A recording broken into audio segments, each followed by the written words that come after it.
Oh man, so this thing had me chasing my tail for a while. So I had burnt brand new T2 ROMs, and that still didn't fix the issue. We're having a checksum error for U15. I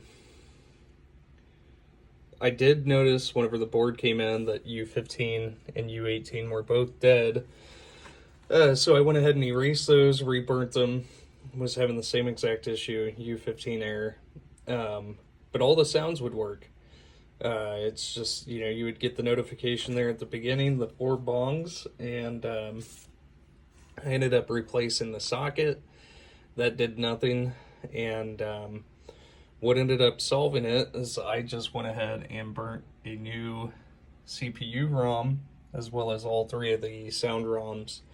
But the difference is I use the profanity ones, and the profanity ones are not popping up with the U15 error. I cannot explain it. It's got to be something within the code that I have here on these T2 sound ROMs that just are not wanting to communicate properly with one another or something. I'm not sure. I'm sure there's a bulletin or something out there on it.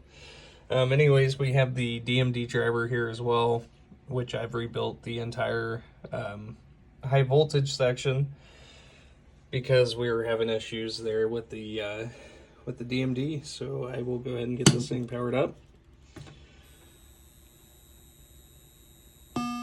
And you hear the 1 bong, which is completely normal.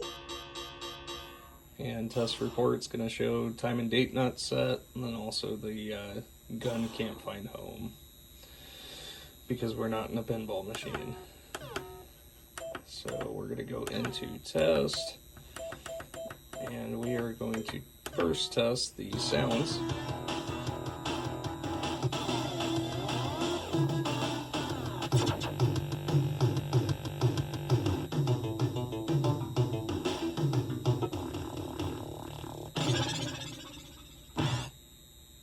Get the CPU auto fire video mode. Alright, and also with that issue that we're having with the sounds, or with the checksum error, all the sounds worked, like I said, but the display test could not get this thing to pass the RAM test. But now that I've got the profanity ROMs in there, it does. This thing has been something else.